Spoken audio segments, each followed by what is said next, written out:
కూటమి ప్రభుత్వాన్ని ప్రొద్దుటూరు నియోజకవర్గ ఓటరు మహాశైల పక్షాన చాలా సూటిగా ప్రశ్నిస్తూ ఉన్నాం మేము ఈరోజు.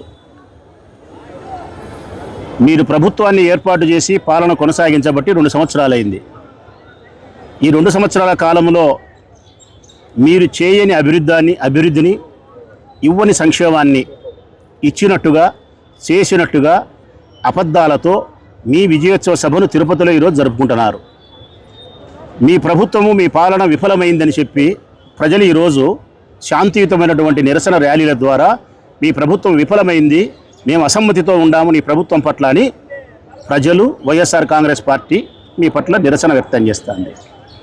మేము అడుగుతూ ఉన్నాం ప్రజల పక్షాన ఈ ప్రభుత్వాన్ని, తెలుగుదేశం పార్టీని, జనసేన పార్టీని, మీరు తిరుపతిలో ఏదైతే ఈరోజు సభ 11 గంటలు పెట్టుకొని చేయని గొప్పతనాన్ని, ప్రజలకు చేయని అభివృద్ధిని, ఇవ్వని సంక్షేమాన్ని చెప్తా ఉన్నారు.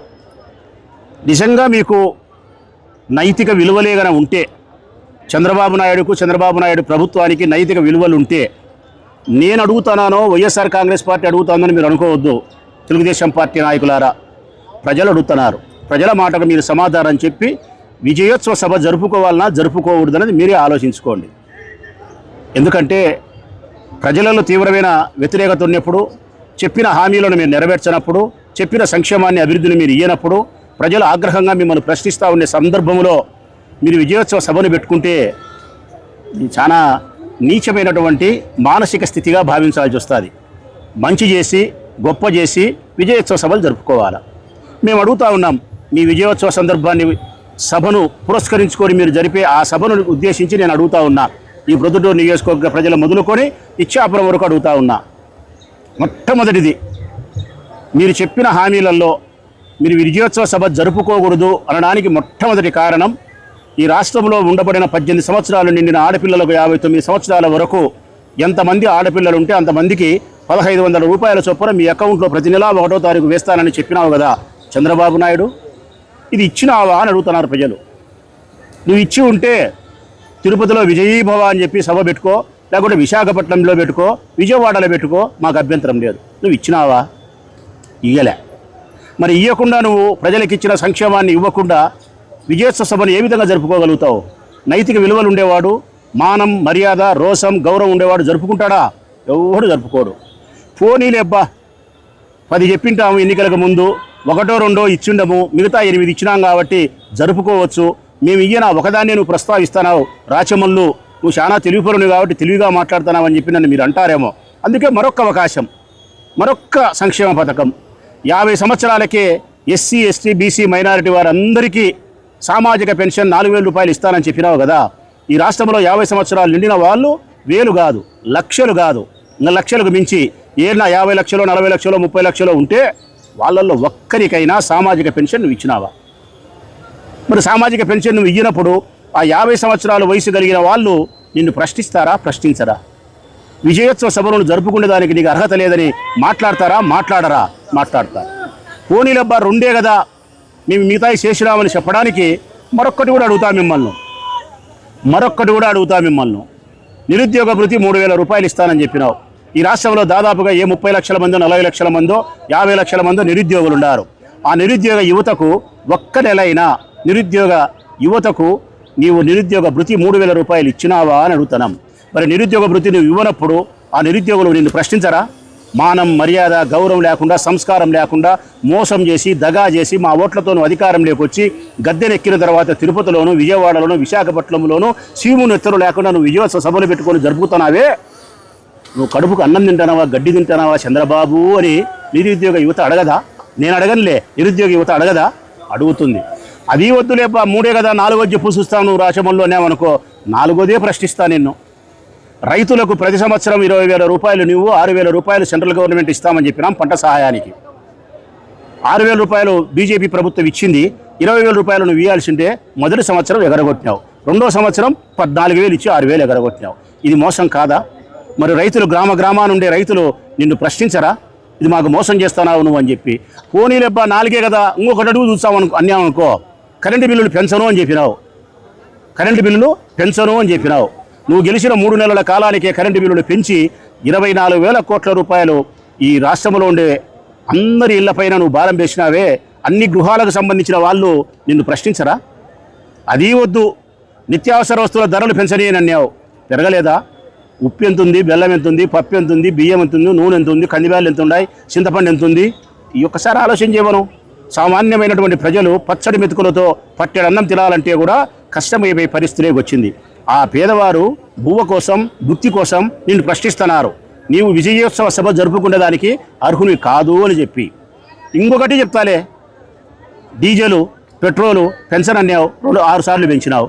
గ్యాస్ పెన్షన్ అన్నావు, 2 సార్లు పెంచినావు.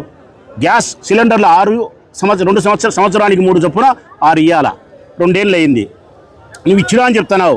నేను ఒకటే మాట చెప్తానా, ఏ నియోజకవర్గంకైనా బదాంపా, ఆ నియోజకవర్గంలో అందరికీ నువ్వు 6 సిలిండర్లు ఇచ్చింటే నీ కుప్పం కోరుకో, 3 సార్లు చెప్తానా, నీ కుప్పం నియోజకవర్గాన్ని కోరుకో.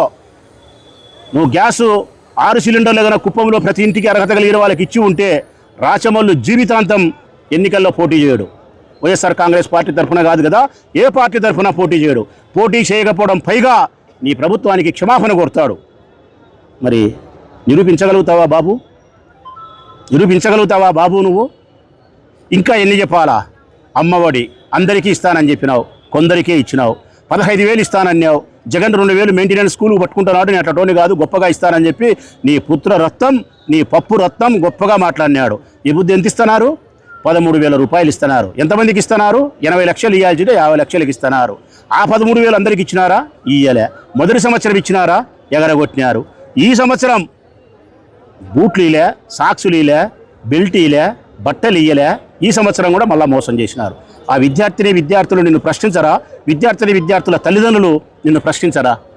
మరొకటి అడుగుతానా, ఫీజు రియంబర్స్మెంట్ పథకం ఆపేసినావు పూర్తిగా. ఈరోజు డిగ్రీ పూర్తయిన వాళ్ళు సర్టిఫికేట్ తీసుకోవాలంటే డబ్బు కట్టి తెచ్చుకోవాలా. చదువుకునే వాళ్ళు ఇంటికి పోయి వాళ్ళ అమ్మను వాళ్ళ ఆయన అడిగి సర్టిఫికేట్ తెచ్చుకొని లెక్క ఇచ్చి చదువుకోవాలా. ఫీజు రియంబర్స్మెంట్ ఆగిపోయినప్పుడు ఆ విద్యార్థులు విజయోత్సవ సభ జరుపుకునే దానికి నీకు అర్హత లేదని ప్రశ్నిస్తూ ఉంటే ముఖం తీసి ఆడబెట్టుకుంటావు బాబు నువ్వు. ఆరోగ్యశ్రీ పథకాన్ని గొప్పగా తీసుకొచ్చిన వాడు రాజశేఖర రెడ్డి. 25 లక్షల ఆరోగ్యశ్రీ కార్డు ఇచ్చిన వాడు మా నాయకుడు జగన్మోహన్ రెడ్డి. నువ్వేం చేసినావు? ఈరోజు ప్రైవేట్ హాస్పిటల్లో బోర్డు పెట్టినారు, డబ్బు ఉంటే లోపలికి రండి, డబ్బు లేకుంటే లోపలికి రావద్దు, ఆరోగ్యశ్రీ వర్తించదు అని చెప్తే లెక్క ఉన్నవాడు చూపించుకుంటున్నాడు, లెక్క లేనివాడు సస్తానాడు, అప్పు చేస్తున్నాడు, అప్పు చేసి సచ్చి బతికి పేదవాళ్ళు చూపించుకునే పరిస్థితి ఉంది. ఈ దారుణమైన దుర్మార్గమైనటువంటి చర్యకు నువ్వు కారణభూతునివై, నీ పార్టీ కారణమై, నీ ప్రభుత్వం కారణమై నువ్వు తిరుపతిలో మళ్ళా వెంకటేశ్వర స్వామి నివాసం ఉండే చోట అబద్ధాలతో కూడిన విజయోత్సవ సభని పెట్టుకుంటే ఆ ఏడుకొండల వాడు నిన్ను క్షమిస్తాడా? క్షమించాడు. తప్పనిసరిగా నీకు టిట్ ఫర్ టాట్, నీకు కుక్క కాటుకు చెప్పు దబ్బన్నట్టు నీకు బుద్ధి జరగాల్సిన పద్ధతిలో బుద్ధి జరుగుతుంది. ఇది కాకుండా జగన్మోహన్ రెడ్డి ఇచ్చిన సంక్షేమ పథకాలను కూడా అమలు చేస్తామని చెప్పినావు సూపర్ 6తో పాటు. నేను అడుగుతా ఉన్నా నిన్ను, 45 సంవత్సరాలకు ఇచ్చే పెన్షన్ 18,750 రూపాయలు ప్రతి మహిళకు, 40 సంవత్సరాలకు 45 ఏళ్లకో. ఎన్నేళ్ళకమ్మా? 45 సంవత్సరాలకు ఇచ్చినావా?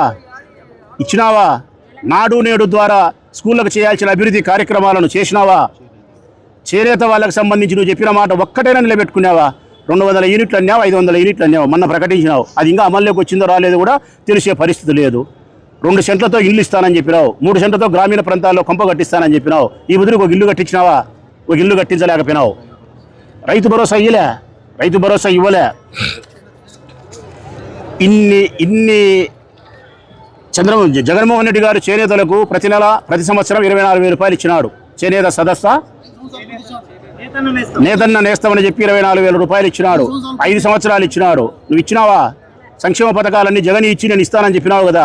ఇన్ని చెప్పినావే, ఇంకెన్ని చెప్పాలా నీకు? ఇన్ని చెప్పినావే మరి ఎట్లా? మరి ఇన్ని కార్యక్రమాలను నువ్వు పూర్తిగా విఫలమైన తర్వాత, రెడ్ బుక్ రాజ్యాంగం అమలు పరిచిన తర్వాత, అంబేద్కర్ రాజ్యాంగం సంకనాగిపోయిన తర్వాత, ఈ రాష్ట్రంలో ఉండే మహిళల పట్ల, స్త్రీల పట్ల విపరీతమైనటువంటి లైంగిక దాడులు, హత్యలు. మరి దీని సమాధానం చెప్తావా? స్త్రీలు అడిగేటప్పుడు ఒక్క మాటలో చెప్పాలంటే ఈ రాష్ట్రంలో ఉండే స్త్రీలందరూ కూడా నీకు వ్యతిరేకమే. ఈ రాష్ట్రంలో ఉండబడిన విద్యార్థులు నీకు వ్యతిరేకమే. ఈ రాష్ట్రంలో ఉండబడిన రైతులందరూ నీకు వ్యతిరేకమే. ఈ రాష్ట్రంలో ఉండే నిరుద్యోగులందరూ నీకు వ్యతిరేకమే. ఈ రాష్ట్రంలో ఉద్యోగస్తులకు నువ్వు చెప్పిన హామీ ఏంది? చంద్రబాబు నాయుడు పిఆర్సీ అమలు చేసినావా? దాని మీద కమిషన్ అన్న వేసినావా? ఐఆర్ కరువు భత్యం ఇచ్చినావా? 4 డిఏలు ఇచ్చినావా? వాళ్ళ పాత బకాయికి 30,000 కోట్ల రూపాయలు వాళ్ళకి ఇవ్వాల్సిన అరియర్స్ ఇచ్చినావా? వాళ్ళ 10 యాపులు తీసేసి ఒక యాప్లో పని పెట్టినావే, ఆత్మగౌరవం దెబ్బతీసినావే, చేసినావా? అంటే నిరుద్యోగులు నీ పట్ల వ్యతిరేకమే, ఉద్యోగులు నీ పట్ల వ్యతిరేకమే, చదువుకుంటే పిల్లలు నీ పట్ల వ్యతిరేకమే, ఆ పిల్లలు కన్నే తల్లి నీకు వ్యతిరేకమే, వ్యవసాయం చేసి బ్రతికే రైతు నీకు వ్యతిరేకమే, మొత్తం రాష్ట్రం అంతా నీకు వ్యతిరేకమైతే మీరు మాత్రం విజయోత్సవ సభ పెట్టుకుంటున్నారు. సిగ్గు లేక, మానం లేక, మర్యాద లేక, రోసం జచ్చి, మీ రక్తం చల్లబడి, మీ సీము నెత్తురు చల్లబడి, సిగ్గులేని బ్రతుకు మీరు బ్రతుకుతూ విజయోత్సవ సభ జరుగుతున్నారు. నేను మాట్లాడింది తప్పు అనుకుంటే నా పట్ల ప్రజలు ఎటువంటి చర్యలు తీసుకున్నా, ప్రజలు నా పట్ల ఎంత నిర్దాక్షిణ్యంగా రాచమల్లు తప్పు మాట్లాడాడని చెప్పి నేను ఏమి మాట్లాడినా కూడా స్వీకరించడానికి నేను సంసిద్ధమే. నీవు విజయోత్సవ సభ జరుపుకునేదానికి అర్హుని కాదు. విజయోత్సవ సభ జరుపుకునేదానికి నీవు అర్హునివి కాదు. ఎందుకంటే సచ్చిన వారికి ఎట్టి పరిస్థితుల్లో కళ్యాణం చెయ్యరు, మరణానికి ఎట్టి పరిస్థితుల్లో కళ్యాణం చెయ్యరు. నీ పార్టీ కూడా సచ్చిన పార్టీ. ఆ పార్టీకి కళ్యాణము చేయలేవు, నువ్వు వసంతము చేయలేవు, శోభనము చేయలేవు, సంసారము చేయలేవు. నీది నీచమైనటువంటి బ్రతుకుగా ఈ రాష్ట్ర ప్రజలు అభివర్ణిస్తున్నారు. నీ చేతనైతే సమాధానం చెప్పు.